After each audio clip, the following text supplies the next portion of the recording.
ඔන්න අද අපි බලන්න යන්නේ මීට අවුරුදු ගානකට කලින් මේ ලෝකෙ තනිකරම මායාවලින් වැහිලා තියෙද්දි සිද්ධ වුණ කතාවක්. සාමාන්‍ය මිනිස්සුන්ට වඩා ඩීමන්ස්ලා ගොඩක් බලගතු වෙද්දි නිතරම ඩීමන්ස්ලාගෙන් මිනිස්සුන්ට කරදර සිද්ධ වෙන්න පටන් ගත්තා. වැඩියෙන්ම ෆොක්ස් ඩීමන්ස්ලා. ඒ කියන්නේ වලිග 9ක් තියෙන නරියෙක්ගේ පෙනුමකින් ඉන්න ඩීමන්ස්ලා තමයි මිනිස්සුන්ට වැඩියෙන්ම කරදර කරන්න පටන් ගත්තේ. මිනිස්සු මැරුණේ නිකම්ම නෙවෙයි. එයාලගේ හાર્ට් එක කෑලි කෑලි වලට ඉරලා දාලා තමයි ෆොක්ස් ඩීමන්ස්ලා මිනිස්සුන්ව මරන්නේ. මේ දේවල් මෙහෙම වෙද්දී එක දවසක් නියෝ සෙන්පතිතුමාගේ ගෙදරට ලස්සන තරුණ ගෑනු ළමයෙක් එනවා.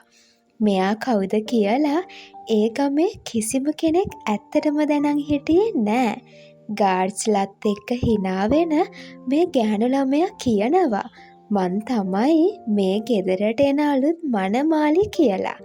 ඉතින් සර්වන්ස්ලා මේ ගෑනු ළමයාව ඇතුළට එක්කගෙන යනවා. සෙන්පතිතුමාගේ ලොකු දුව සැන්වෙයි අහනවා මේ කවුද කියලා. ඒ වෙලාවේ ළඟටම යන මේ ගෑනු ළමයා එයාගේ පවර් එක යූස් කරලා සැන්වෙයිව මෝහනය කරනවා. ඉතින් සැන්වෙයි විතරක් නෙවෙයි හැමෝම එදා ඉඳන් හිතාගෙන ඉන්නේ මේ ගෑනු ළමයා තමයි සෙන්පතිතුමාගේ අලුත් මනමාලි කියලා. ඒත් ඒක ඇත්ත නෙවෙයි. මෙයාගේ නම ලූවෙයි. මෙයා ඩීමන් බලය පාවිච්චි කරන්න පුළුවන් දක්ෂ බලගතු ඩීමන් කෙනෙක්. මේ අතර එක දවසක් සැන්වෙයි සංවුන් කියන ආරාමයට යන්න පිටත් වෙනවා. ඒත් කවුරුත් හිතපු නැති විදිහට එයාට ඩීමන් ඇටැක් එකකට මුහුණ දෙන්න සිද්ධ වෙනවා. මේ වෙලාවේදී හරිම දක්ෂ විදිහට කෙනෙක් සැන්වෙයිගේ ජීවිතේ බේර ගන්නවා. මෙයාගේ නම තමයි මාස්ටර් වූ. කඩවසම් තරුණයෙක් වුණ මාස්ටර් වූ ඩීමන්ස්ලාගෙන් මිනිස්සුන්ව බේරගන්න ෆයිටර් කෙනෙක්. ඉතින් එදා සැන්වෙයිගේ ජීවිතේ බේරපු එකට තෑන්ක්ස් කරන්න හිතාගෙන සැන්වෙයි එයාගේ බොයිෆ්‍රෙන්ඩ් වෝයි සෙන්පතිතුමයි ලූවෙයි එක්ක මාස්ටර් වූව බලන්න එනවා. මේ වෙලාවේදී මාස්ටර් වූට ලූවෙයිගේ ලොකු අමුත්තක් තේරෙනවා. ඇත්තටම මාස්ටර් වූ සැන්වෙයිගේ ජීවිතේ බේරපු පළවෙනි වතාව මේක නෙවෙයි.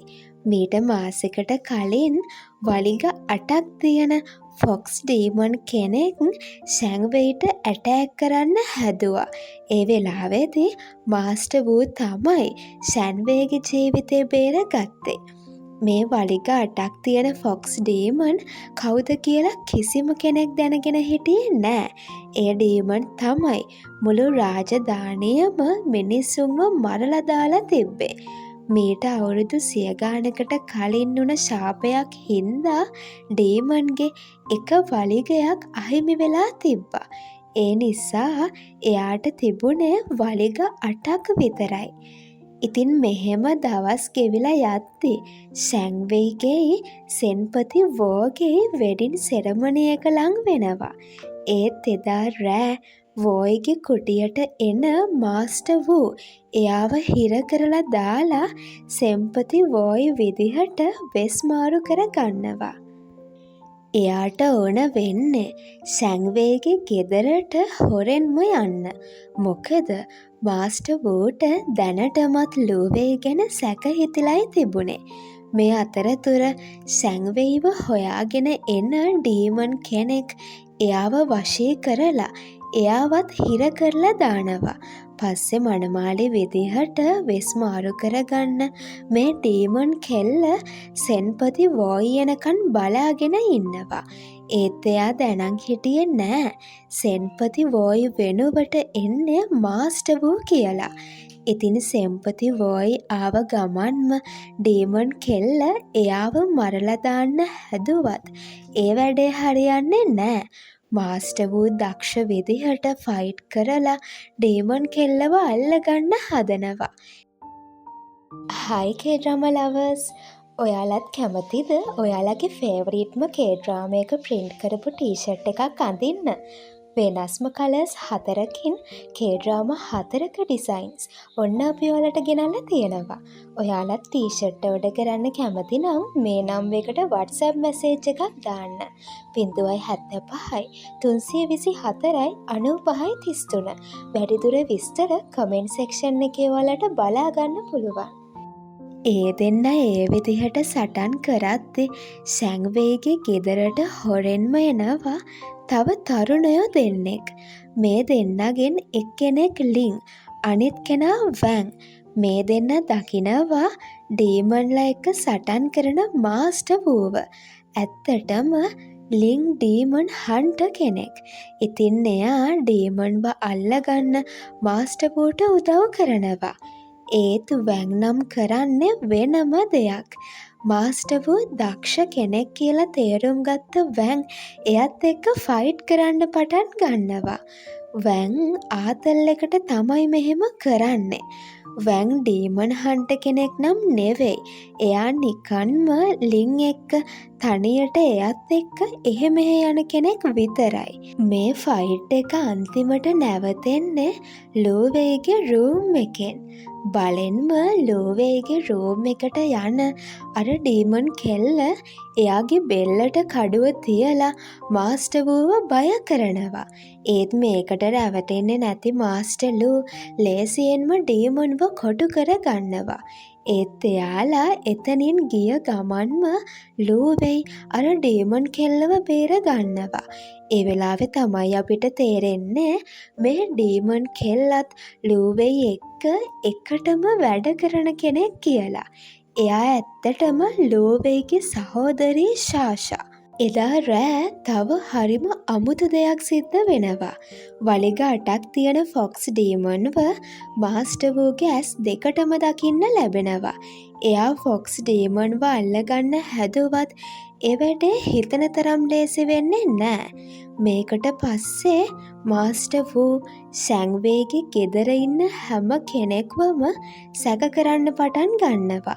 ලින්, වැන්, ලූවෙයි, ශාෂා විතරක් නෙවෙයි සර්වන්ස්ලා ගැන පවා මෙයා සැක කරනවා. එදා රෑ ශාෂා ලූවෙයි එක්ක එයාලගේ ඩීමන් රජනව හම්බ වෙන්න යනවා. ඒ වෙලාවේදී තමයි අපිට තේරෙන්නේ මේ දෙන්න හිතන තරම් නිකම්ම නිකන් ඩීමන්ස්ලා නෙවෙයි කියලා. මේ දෙන්න ෆොක්ස් ඩීමන්ස්ලා දෙන්නෙක්. මේ වෙලාවේදී ඩීමන් රැජින ලූවෙයිට කියනවා එයාට අලුත් මිෂන් එකක් දෙන්න තියෙනවා කියලා. ඒ තමයි වැන්ට ලං වෙලා කොහොම හරි එයාගේ පෙම්වතිය වෙන එක. ඒ රැජින කියනවා වැන් තමයි ලූවෙයිගේ දෛවයේ ලියවෙලා ඉන්න උරුමකාරයා කියලා. ඉතින් ලූවෙයි එයාට අණ ලැබුණු විදිහටම වැන්ට හිමීට ලං වෙන්න පටන් ගන්නවා. ලූවෙයි ගොඩක් ලස්සන අහිංසක පෙනුමක් තියෙන ගෑනු ළමයෙක් හින්දා මේ වෙද්දිත් වැන්ගේ හිතේ ලූවෙයි ගැන කැමැත්තක් තිබුණා. එදා රෑ ශාෂා බෙල්ලට කඩුව තියපු වෙලාවේදී ලූවෙයිගේ බෙල්ලේ පොඩි කැපුමක් වෙලා තිබුණා. ලූවෙයි වැන්ට කියනවා ඒ තුවාලෙට බෙහෙත් ගන්න කියලා. වැන් කැමැත්තෙන් මේක කරනවා. ඒ විතරක් නෙවෙයි එයා තනිකරම ලූවෙයිට වශී වෙලයි ඉන්නේ. ඊළඟ දවසේම මාස්ටර් වූ හැමෝටම එන්න කියලා එක එක්කෙනාව චෙක් කරලා බලන්න පටන් ගන්නවා. ඒත් ඒ වෙලාවේ හරිම අමුතු දෙයක් සිද්ධ වෙනවා. කාගේ හරි ඩීමන් බලයකින් හැමෝටම මරණයේ ශාපයට ලක් වෙන්න සිද්ධ වෙනවා. ඒත් ඒක මාස්ටර් වූවත් එතන හිටපු වෙන කෙනෙක්වත් කරපු දෙයක් නම් නෙවෙයි. වලිග 8ක් තියෙන ෆොක්ස් ඩීමන් කරපු දෙයක්. එයා එළියේ ඉඳන් හැමෝටම හොරෙන් එයාලා දිහා බලාගෙන ඉඳලා තිබ්බා. ඒ ශාපයේ විදිහට අතේ ඇඳිලා තිබ්බ රවුම් සලකුණ සම්පූර්ණයෙන්ම කළු පාටින් වැහෙන දවසට එයාලට මැරෙන්න සිද්ධ වෙනවා. දිගින් දිගටම සෙන්පති චෝයිගේ ජීවිතයට තියෙන තර්ජන මේත් එක්කම වැඩි වෙනවා. එක දවසක් වැන් බලෙන්ම එයාගේ කුටියට ගිහිල්ලා එයාව කිඩ්නැප් කරනවා. හැමෝම පිස්සු හැදිලා වගේ සෙන්පති චෝයිව හොයන්න පටන් ගන්නවා. එයාලා හිතන්නේ නපුරු ෆොක්ස් ඩීමන් කෙනෙක්ගේ ඊළඟ ගොදුර සෙන්පති වෝයි වෙන්න ඇති කියලයි. ඒත් ඒක එහෙම නෙවෙයි. සෙන්පති වෝයිව රහසිගත පෙට්ටගමක හිර කරපු වැන් එයාගේ පවර් එක යූස් කරලා මුළු පෙට්ටගමම ආරක්ෂා කරනවා. වැන් එයාගේ මුද්දේ තියෙන පවර් එකෙන් තමයි මේ වැඩේ කරන්නේ. ෆොක්ස් ඩීමන් මාස්ටර් වෝයිව හොයාගෙන මෙතනට එයි කියලා වැන්ට ඉවෙන් වගේ තේරිලයි තිබුණේ. ඉතින් එයාලා හිතුව විදිහටම ෆොක්ස් ඩීමන් මෙතනට එනවා. හැබැයි අන්තිමට ෆයිට් කරලා අල්ලගත්තට පස්සේ එතන ඉන්නේ ලූවෙයි කියලා වැන් දකිනවා. එයාට මේක පොඩ්ඩක්වත් විශ්වාස කරන්න බෑ. මිනිස්සුන්ව මර මුළු රාජධානියම බය කරපු ෆොක්ස් ඩීමන් ලූවෙයි කියලා වැන්ට හිතාගන්නවත් බෑ. ඒ වෙලාවේදී ලූවෙයිව බේරගන්න හිතපු ශාෂත් එයාගේ ෆොක්ස් ඩීමන් ස්වරූපෙට එනවා. ඒත් ඒ දෙන්නටම වලිග 9ක් තියෙනවා. ඇත්තටම මිනිස්සුන්ට කරදර කරන ෆොක්ස් ඩීමන්ට තිබුණේ වලිග 8ක් විතරයි. කොහොම හරි මේ වෙලාවේදී ලූවෙයිට වැන් එක්ක එකට ෆයිට් කරන්න සිද්ධ වෙනවා. ඒත් වැන් ලූවෙයිට හානියක් වෙන්නේ නැති විදිහට තමයි ෆයිට් කරන්නේ. ලූවෙයිට වැන්ව මරන්න chance එකක් තිබ්බත් එයාට ඒක කරන්න පුළුවන් වෙන්නේ නැහැ. එයාට වැන් ලස්සනට hina වෙලා එයා දිහා බලාගෙන ඉන්න විදිහම ඇවිල්ලා පෙනුණා. ඒ වෙලාවේ තමයි අපිට තේරෙන්නේ ලූවෙයිට වැන්ව නම් කලින් හම්බෙලා තිබිලා තියෙනවා කියලා. කොහොම හරි එදා පුරහද පායලා තිබ්බ දවසක් වුණ හින්දා මේ දෙන්නටම එතනින් ගැලවිලා යන්න ලේසි වෙනවා. මොකද ෆොක්ස් ඩීමන්ස්ලට හඳ එළියේ ශක්තිය උරා ගන්න පුළුවන්. ලූවෙයි පැනලා යන විදිහ දකින වැන්ට සතුටු හිතෙනවා. වැන් hina වෙන විදිහ දකින ලින් නම් ඉන්නේ තරහ ගිහිල්ලා. ඇත්තටම ලූවෙයිට වැන්ව මුලින්ම හම්බ වුණේ මේට අවුරුදු ගානකට කලින්. රාජධානියේ හිටපු half demon half human ළමයෙක් මිනිස්සුන්ව මරන්න පටන් අරගෙන තිබ්බා. ඒත් ඒ ළමයා එයා කරන කිසිම දෙයක් ගැන දැනගෙන හිටියේ නැහැ. එයාට තේරුණේ නැහැ. මිනිස්සුන්ව ආරක්ෂා කරන්න ඕන හින්දා ලූවෙයිට සිද්ධ වෙනවා අකමැත්තෙන් වුණත් මේ ළමයව එයාගේ අත් දෙකෙන්ම මරලා දාන්න.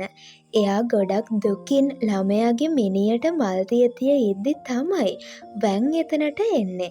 වැන් අහනවා ඔයා ඇයි මේ දුකින් ඉන්නේ කියලා. ලූවෙයි එයාගේ අතේ තිබුණ රෝස මල වැන්ට පෙන්නලා කියනවා මේ මල පරවුණු නිසයි මට දුක හිතුනේ කියලා. ඒත් ඇත්තටම එයා දුක් වෙන්නේ ළමයා මරන්න උන එකට කියලා වැන්ට තේරෙනවා. ලස්සනට hina වෙලා ලූවෙයි දිහා බලන වැන් කියනවා මාත් එක්ක එන්න මං ඔයාට සතුට හිතෙන දේවල් පෙන්වන්නම් කියලා. ලූවෙයිට මේ ගැන මතක තිබ්බත් වැන්ට කිසිම මතකයක් තිබ්බේ නැහැ. කොහොම හරි එදා වැන්ට පණිවිඩයක් ලැබෙනවා ෆොක්ස් ඩීමන් ආයමත් සෙන්පති වෝයිට පහර දෙන්න එනවා කියලා. මේ හින්දා මාස්ටර් බූත් එතනට එනවා. ඒ විතරක් නෙවෙයි ලූවෙයි ශාෂත් එක්ක එනවා ෆොක්ස් ඩීමන්ව අල්ලගන්න හිතාගෙන. කාලෙකට පස්සේ ලූවෙයිව දැකපු එක ගැන වැන්ට ගොඩක් සතුටුයි. මේ වෙලාවේදී තමයි ශාෂා අවුරුදු 100 ගණනක් තිස්සේ මිනිස්සු අතර සැරිසරන වලිග 8 ෆොක්ස් ඩීමන්ගේ ඇත්ත කතාව හැමෝටම කියන්නේ. ඒ ඩීමන් අවුරුදු ගානකට කලින් මැරෙන්න ගිය වෙලාවකදී එයාට උදව් කරපු මිනිස්සෙක් ඉඳලා තිබුණා. ඉතින් ඒ මනුස්සයත් එක්ක ඒ ෆොක්ස් ඩීමන් ආදරෙන් බැඳුණා. ඒත් ෆොක්ස් ඩීමන්ස්ලා වගේ මිනිස්සුන්ට අවුරුදු 10 ගණනක් ජීවත් වෙන්න බෑනේ. ඉතින් මේ මනුස්සයා මැරිලා ආයේ ඉපදුනාට පස්සේ මේ ෆොක්ස් ඩීමන්ට එයාව හොයාගන්න බැරි වෙලා තියෙනවා. ඒ නිසා තමයි මේ විදිහට ෆොක්ස් ඩීමන් මුළු රාජධානියම වනසලා දාන්නේ කියලා ශාෂා කියනවා. දැන් ඇත්තටම ශාෂට ඕන මාස්ටර් වූත් එක්ක එකට එකතු වෙලා ෆොක්ස් ඩීමන්ව අල්ලගන්න. කොහොම හරි එක දවසක් ලූවෙයි ගෙවත්තේ තිබ්බ රෝස මලක් කඩන්න යද්දි එතනට වැන් එනවා. වැන්ට තේරෙනවා ලූවෙයි රෝස මල් වලට හරිම ආසයි කියලා. ඒ වෙලාවේදී වැන් අහනවා අනිත් ෆොක්ස් ඩීමර්ස්ලට වගේ ලූවේගේ අතේ හඳ සලකුණක් නැත්තේ ඇයි කියලා. ලූවේ කියනවා එයා ඉපදුනේ අමාවක හඳ තියෙන දවසක ඒ හින්දයි එහෙම වුනේ ඒක ගොඩක් දුර්ලභ දෙයක් කියලා. ඉතින් ලූවේ කතා කරන විදිහ දිහා වැන් නිකන් වශී වෙලා වගේ බලාගෙනයි ඉන්නේ. ලූවේගේ අතේ මඩ ගෑවිලා තියෙනවා දකින වැන් එයාගේ ලේන්සුවෙන් ලූවේගේ අත පිහදානවා. ඒ වෙලාවේදී වැන් කියනවා මට ඔයාව හොඳට දැකලා පුරුදුයි අපි දෙන්න කොහෙද හරි කලින් හම්බ වුණාද කියලා. ලූවේ කියනවා මට නම් එහෙම කිසිම මතකයක් නෑ කියලා. ඒත් වැන්ට ලූවේ ගැන බොඳ වුණ මතකයක් තියෙනවා. ඇත්තටම එදා එයාලා හම්බ වුණ වෙලාවේදී ලූවේ වැන්ගේ මතකය නැති කරපු හින්දයි වැන්ට හරියටම ලූවේ ගැන මතක නැත්තේ. වැඩි දවසක් යන්න කලින් ආයෙමත් ෆොක්ස් ඩීමන් සැන්වෙයිගේ ගෙදරට එනවා. මේ වෙලාවේදී හැමෝම එකතු වෙලා ෆොක්ස් ඩීමන්ව අල්ල ගන්නවා. ඇත්තටම එයා පිරිමි කෙනෙක් විදිහට තමයි වෙස් අරගෙන හිටියේ. මොකද කලින් ආත්මෙදි එයාව බේරගත්ත මනුස්සයා මේ වෙද්දී ගෑනු ආත්මයකයි ඉපදිලා තිබුණේ. ඒත් මේ වෙද්දිත් සැන්වෙයි ජීවිතයයි මරණයයි අතර ලොකු සටනකයි ඉන්නේ. හැමෝම හිතන්නේ ෆොක්ස් ඩීමන් තමයි සැන්වෙයිට ඇටැක් කළේ කියලා. ඒත් ඒක ඇත්ත නෙවෙයි. අවුරුදු ගානක් තිස්සේ ෆොක්ස් ඩීමන් හොයපු එයාගේ පෙම්වතා තමයි සැන්වෙයි. සැන්වෙයි මැරෙන්න යනවා දකින ෆොක්ස් ඩීමන්ට එයාගේ දුක දරා ගන්න බැරුව යනවා. එයා දවස් ගානක් එක දිගටම සැන්වෙයි එක්ක ඉන්නවා. මේ අතරේ මාස්ටර් වූ ලූවෙයිවයි ශාෂවයි හම්බ වෙන්න එනවා. එයා අහනවා සැන්වෙයිව හොඳ කරන්න කිසිම ක්‍රමයක් නැද්ද කියලා. ශාෂා කියනවා මේ ලෝකේ හැම පවර් එකක්ම කන්ට්‍රෝල් කරන්න පුළුවන් එකම එක පරම්පරාවක් ඉන්නවා. ඒ තමයි මකර පරම්පරාව කියලා. ඒත් මකර පරම්පරාවේ අන්තිම ලේ උරුම වුණ මකර කුමාරයා දැනටමත් එයාගේ පවර්ස් නැති කරගෙන කියලා කටකතාවක් තියෙනවා කියලත් ශාෂා මේ වෙලාවේදී කියනවා. ඇත්තටම මේ මකර කුමාරයා වෙන කවුරුත් නෙවෙයි වැන්. එයාගේ අතේ දාන මුද්දේ තියෙන පවර් එකෙන් විතරයි මකර කුමාරයාට ෆයිට් කරන්න පුළුවන්කම තිබ්බේ. ෆොක්ස් ඩීමන්ට ඕන වෙනවා හොඳින් හරි නරකින් හරි සැන්වෙයිව බේරගන්න. මේ හින්දා එයා ඩීමන් පවර්ස් පාවිච්චි කරලා හැමෝම විනාශ කරන්න පටන් ගන්නවා. සැන්වෙයි මකර රාජධානියට ගෙනියන්න තමයි මේ ෆොක්ස් ඩීමන්ට ඕන වෙන්නේ. ෆොක්ස් ඩීමන්ව නවත්තන්න හදන වැන්ට හොඳටම තුවාල වෙන්නේ මේ වෙලාවේදී. එයා මැරෙන්න යනවා දකින ලූවෙයිගේ ඇස්වල කඳුළු පිරෙනවා. ඒත් එයාට කරන්න පුළුවන් කිසිම දෙයක් තිබ්බේ නෑ. අන්තිමට ලින් වැන්ව උස්සගෙන මකර අධිරාජධානියට යනවා. ලින් මකර කුමාරයාට උන දේ පැහැදිලි කරනවා. ඇත්තටම වැන් කියලා කියන්නේ මකර කුමාරයාගේ මිනිස් ස්වරූපය විතරයි. කුමාරයා වැන්ගේ අතේ තිබුණ මුද්ද අරගෙන වැන්ගේ මුළු ඇඟම ගල් කරලා දානවා. ලින්ට කියනවා වැන්ව මායා ගංපතුලේ ගිල්ලලා දාන්න කියලා. මකර අධිරාජධානියේ මැරෙන මිනිස්සුන්ගේ මිනිය අයින් කරන්න ඒ විදිහට ෆොක්ස් ඩීමන් සැංවෙයිව අරගෙන මකර අධිරාජධානියට එනවා. මේක දකින මකර කුමාරයා එයාගේ මුද්ද පාවිච්චි කරලා ෆොක්ස් ඩීමන්ට පහර දෙනවා. හැබැයි මකර බලය හැම ඩීමන් කෙනෙක්ටම එරෙහිව වැඩ කරනවා. ඒ හින්දයි ලූවෙයි වගේම ශාෂත් හරිම අමාරුවෙන් ඉන්නේ. කොහොම හරි අන්තිමට සැංවෙයිට සිහිය එනවා.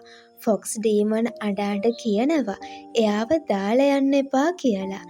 ඒත් හොඳටම අමාරු වෙලා හිටපු සැංවෙයි ටික වෙලාවකින් මැරිලා යනවා. ඉතින් ෆොක්ස් ඩීමන්ට සිද්ධ වෙන්නේ එයා අවුරුදු ගාණක් තිස්සේ කරපු හැම වැරැද්දකටම මකර කුමාරයාගෙන් දඬුවම් විඳින්න. මකර කුමාරයා වැං කියලා දකින ලූවෙයි ගොඩක් පුදුම වෙනවා. ඒත් මකර කුමාරයා ලූවෙයිව අඳුරනවා වගේ හැසිරෙන්නේ නම් නෑ. පස්සේ දවසක ලූවෙයි මකර අධිරාජධානියේ ඉද්දි එයාව මායා උගුලකට අහු වෙනවා. මේක දැනගත්ත මකර කුමාරයා ඇවිත් ලූවෙයිව බේර ගන්නවා. මකර කුමාරයා කියනවා ජීවත් වෙන්න ආස නම් මාලිගාවේ එක තැනකට වෙලා ඉන්න කියලා. ලූවෙයි අහනවා ඔයා වැං නේද? ඇයි මාව දන්නේ නෑ වගේ ඉන්නේ කියලා. ලූවෙයි ළඟට එන්න හදද්දී මකර කුමාරයා එයාව ඈතට විසික් කරලා දානවා. මං කැමති කලින් හිටපු අහිංසක හැමතිස්සම hina වෙන වැංට කියලා ලූවෙයි කියනවා. මේක අහන මකර කුමාරයා කියනවා ඔයත් ෆොක්ස් ඩීමන් කෙනෙක්. ඔයාට තව කෙනෙක්ට කැමති වෙන්න තරම් හදවතක් නෑනේ කියලා. ඒ වෙලාවේදී ලූවෙයි කුමාරයාගේ අත අල්ලලා කියනවා මගේ හાર્ට් බීට් එක මම ඔයාට පෙන්වන්නම් කියලා. ඒ වෙලාවේදී ආයමත් මකර කුමාරයා ලූවෙයිව තල්ලු කරලා දානවා. ලූවෙයිට හිතාගන්න බැරි වෙනවා ඇත්තටම වැන්ට එයාගේ සම්පූර්ණ මතකය නැතුව ගිහිල්ලද නැත්තම් මේක රඟපෑමක්ද කියලා. ඉතින් මෙතනින් තමයි අද කතාව ඉවර වෙන්නේ. ඊළඟ කොටසත් ඉක්මනටම අරගෙන එන්න. Hi K-drama lovers. ඔයාලත් කැමතිද ඔයාලගේ ෆේවරිට්ම K-drama එක print කරපු t-shirt එකක් අඳින්න? වෙනස්ම කලර්ස් 4කින් K-drama 4ක ඩිසයින්ස් ඔන්න අපි ඔයාලට ගෙනල්ලා තියෙනවා. ඔයාලත් t-shirt order කරන්න කැමති නම් මේ නම් එකට WhatsApp message එකක් දාන්න. 075 324 95 33. වැඩිදුර විස්තර comment section එකේ ඔයාලට බලා ගන්න පුළුවන්.